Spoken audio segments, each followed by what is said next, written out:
Nosotros ya desde hace minutos charlando aquí con Carlos Díaz de la Secretaría Nacional para la Lucha contra el Lavado de Activos y Financiamiento de Terrorismo. ¿Qué tal, Díaz? ¿Cómo le va? ¿Bien? Buenos días. Buenos días. En estos días hemos estado prácticamente en Arriba Gente hablando en más de una oportunidad del tema del lavado de activos. Y evidentemente esto además ha tenido un resurgimiento en la agenda noticiosa a partir de las revelaciones de los Panama Papers.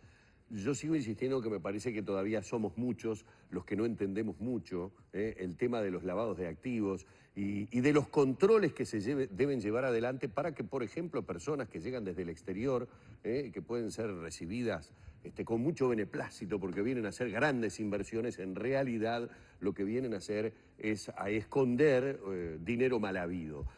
Específicamente en Uruguay, ¿cuál es el máximo problema que estamos encontrando en el tema del lavado de activos? ¿Es por el lado del sector inmobiliario, es por el lado del comercio, de la instalación de determinado tipo de negocios? Bueno, en general, lo que podemos señalar con claridad es lo que nosotros le llamamos el sector no financiero. O sea, esto no quiere decir que en el mundo del sector financiero, y aquí también, no sea, y es una de las lógicas que tenemos que entender, no sea el más permeable para el lavado de activos. Siempre es el sector financiero en función de la rapidez de las transacciones, etcétera, etcétera. ¿Por qué no es cuándo deja de ser riesgoso? Cuando los factores de control, los factores mitigantes que se ejercen sobre él disminuyen ese riesgo. ¿Y qué pasa en Uruguay? ¿Los controles En Uruguay, digamos que son suficientes, que cumplen con los estándares y que además es un sector que ha madurado mucho y que ha pasado por las etapas que ahora están empezando a pasar los otros sectores. Tiene los controles de la unidad del Banco Central, tiene los controles de sus casas matrices, tiene los controles del sistema financiero internacional. Conocen las reglas, por decirlo de alguna manera. Lo que nos queda es que el lavador va a ir a orientarse hacia aquello donde le resulta más fácil entrar, decía el otro día el doctor Costa. El agua es un ejemplo que yo utilizo mucho también. Es como el agua. Uno, si pone un obstáculo acá, se va a tratar de ir por aquel lado donde puede escaparse. Entonces, lo que no tenemos y estamos fortaleciendo es el sector no financiero, ¿verdad? O sea, todo lo que tiene que ver con el sector no financiero. particularmente Negocios inmobiliarios alrededor de los cuales están escribanos, inmobiliarias o todo aquel que intervenga en la compra-venta de inmuebles, promotores, constructores. Bueno, ese es uno de los sectores, casinos, rematadores, zonas francas. Bueno, hay un elenco, venta de objetos, de obras de arte, de joyas. Son sectores que estamos empezando a tener un diálogo de control con ellos. Díaz, ¿y el fútbol? Porque muchas veces se habló del fútbol como un vehículo para lavar dinero. El fútbol es una materia pendiente, ¿no? O sea, el fútbol, el problema que tenemos es que no están comprendidos dentro de los sujetos obligados o dentro de aquellos que deben informar los clubes de fútbol. En general no están comprendidos las asociaciones civiles. No sabemos si una comisión tripartita de los tres poderes que está trabajando este año dará el salto de incorporar a todas las asociaciones civiles. Y su experiencia, su olfato trabajando en esto, ¿qué le dice del fútbol? ¿Que puede ser un lugar interesante para investigar? Yo creo que en general todas las asociaciones civiles, está complicado, las organizaciones sin fin de lucro, me va a resultar más fácil, deben tener un control. ¿Y por qué digo esto? Porque en tanto gozan de exoneraciones que les otorga la Constitución, de exoneraciones tributarias, ello hace que no tengan un control fundamental, que es el control de la administración tributaria. En todos los estados, la policía administrativa por excelencia es la administración tributaria, claro, porque es en función de su performance que el Estado obtiene sus recursos. Entonces, para los sistemas antilavados, el control de la administración tributaria resulta un control bien importante, secundario, pero importante. Entonces, es el que obliga a llevar libros, el que obliga a rendir cuenta de toda la performance que va teniendo la actividad. Al no existir esa obligación, bueno, es como Claro. se juega sin ningún control. Se lo pregunto en realidad y se lo planteo desde un plano local porque está procesado en nuestro país, entre otras cosas, por lavado, uno de los principales dirigentes de fútbol que tuvo Uruguay en las últimas décadas, que es Eugenio Figueredo. Y allí queda una puerta, una ventana abierta para poder ingresar en ese campo. Pero vale bien la explicación que usted decía respecto a las organizaciones civiles. Sí, eso va a estar en manos de los legisladores, es una inquietud que de alguna manera tenemos, que creo que es un sector problemático para el GAFI en general, para el mundo en general.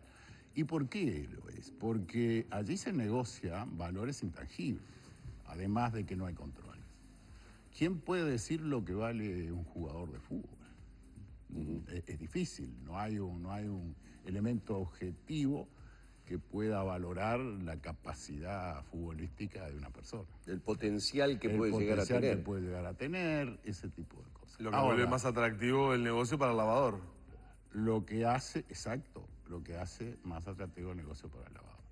Es cierto también que en los últimos tiempos Uruguay no ha tenido grandes transacciones, o por lo menos no ha tenido las transacciones que supo tener hace unos años. Sí, es cierto. Entonces, yo diría que es un sector a controlar, como otros sectores. Se han hablado de determinadas iglesias, de determinados otros sectores que habría que controlar, pero que además lo exigiría el mundo internacional de control, exige ese control. Ahora, usted decía, en el caso de un jugador, es lógico, no podemos saber el potencial que tiene, el valor es algo, pero cuando uno habla, por ejemplo, de cuestiones mucho más tangibles, como puede ser una propiedad, no sé si la noticia es cierta o no, pero por lo menos se manejó a nivel periodístico que en la compra del Entrevero, por parte de Lázaro Báez, en la estancia hubo supuestamente un sobreprecio, es decir, el valor de mercado rondaba los 9 o 10 o algo así millones de dólares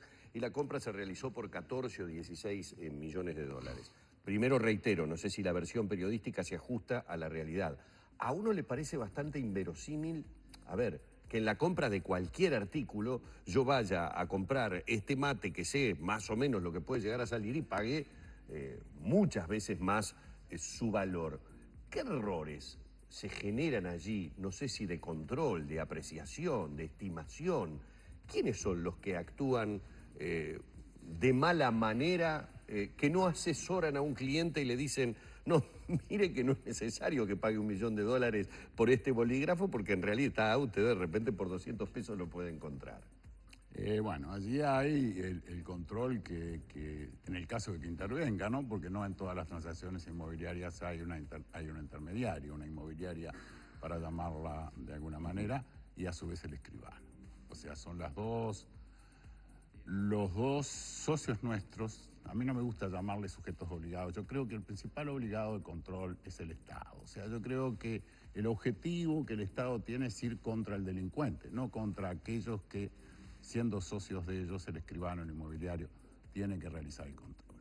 En el caso de que el valor sea 14 o sea 9, yo no estoy muy seguro que se haya desvirtuado el valor, pero en los dos casos debió haberse hecho el control, debe hacerse el control, y debe establecerse si ese control debe guardarse, debe conservarse 5 años, y bueno, cuando se realiza el control por parte de la Secretaría, para abreviar el término que es bastante largo, deben exhibirse esos controles realizados y debe establecerse, en caso de que exista la operación, al interveniente, sea el inmobiliario o el escribano, le genere algún tipo de sospecha, que puede ser por el monto, puede ser por la procedencia, puede ser por la forma de pago, puede ser por lo que fuere, tiene que efectuar un reporte de operación sospechosa que es absolutamente confidencial, ¿no? Díaz, en Uruguay, el dinero suyo que llega a nuestro país,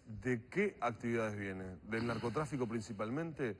¿De estafas, de trata de personas? Yo lo que puedo citar, porque es muy difícil dar números, ¿no? Muy difícil. Yo siempre digo, y eso lo vengo trayendo cuando estaba en la administración tributaria, si nosotros podemos valorar exactamente la evasión, la tenemos que encontrar. Claro. Entonces, es muy difícil. Pero el diagnóstico que se hizo allá por el año 2011, conjuntamente con el Fondo Monetario Internacional, establecía que sí, que era de procedencia extranjera, era fundamentalmente de narcotráfico, fundamentalmente narcotráfico.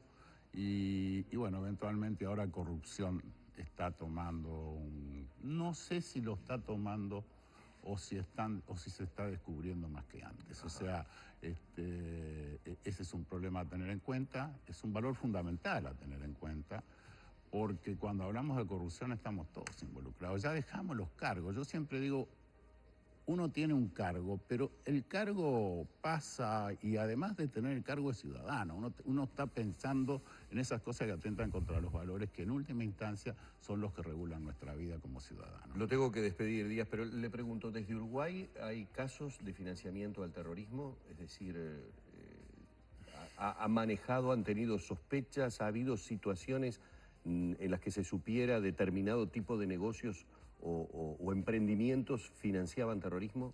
Bueno, últimamente no. Hubo un caso muy sonado que tuvo que ver con ETAC, que se vinculaba a un restaurante, ustedes se acuerdan. Sí. Pero últimamente no. Eso no obsta que tengamos que cumplir con las obligaciones internacionales en materia de control en cuanto al financiamiento del terrorismo, ¿no? Queremos agradecerle estos minutos que ha tenido en la mañana de Arriba Gente. Y bueno, muchísimas gracias. Bueno, muy amable. Así hemos estado dialogando con el director de la Secretaría Nacional para la Lucha contra el Lavado de Activos y Financiamiento del Terrorismo, el señor Carlos Díaz.